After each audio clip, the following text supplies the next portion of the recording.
Hello kabayan, magandang hapon. Ako pala si Rochi, isang OFW. I-share ko lang sa inyo yung mga learnings ko before kami napunta dito ng wife ko sa Australia. So, yun nga, ang iba kasi, mga common mistakes before going here is kung ano ba talaga ang visa na dapat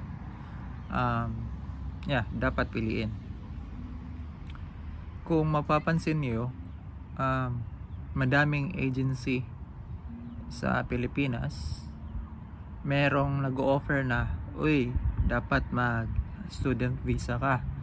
After the student visa, pwede kang magtrabaho.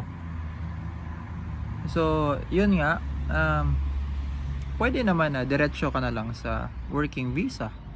Pwede din namang diretso ka na sa permanent visa. So, ang dapat mong gawin ay tingnan mo muna yung credential mo, work history. For example, madami ako naririnig dito kahit 10 or 12 years na engineer sa Pilipinas, ang pinapakwa sa agent sa kanya ay mag-student visa.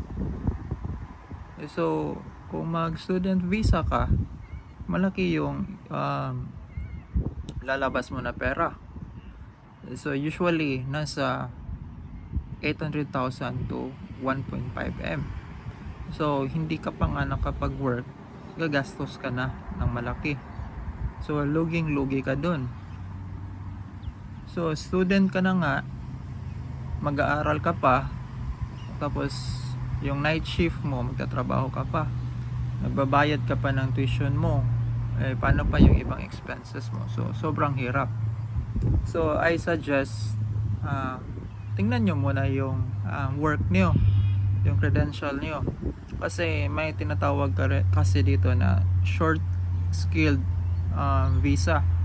Meaning may mga work talaga dito na shortlisted or kulang. For example, sa amin sa healthcare, dahil in demand ang healthcare, so pwede ka dumiretso sa permanent visa or sa working visa.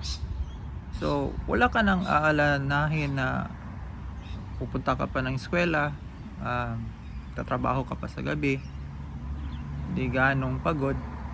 So iyon nga, so may website ang Australia Immigration kung ano yung mga work or top work na shortlisted na pwede niyo basahin, i-review para yun na nga, para makatipid kayo ng oras,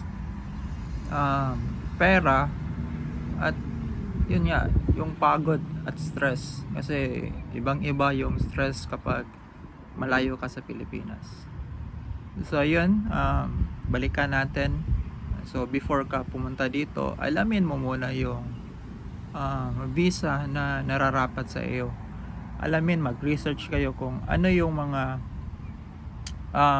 shortlisted na work na andito para hindi na kayo mahirapan pa.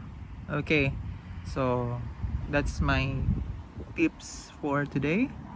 So kung nag-enjoy kayo sa video na ito, subscribe na.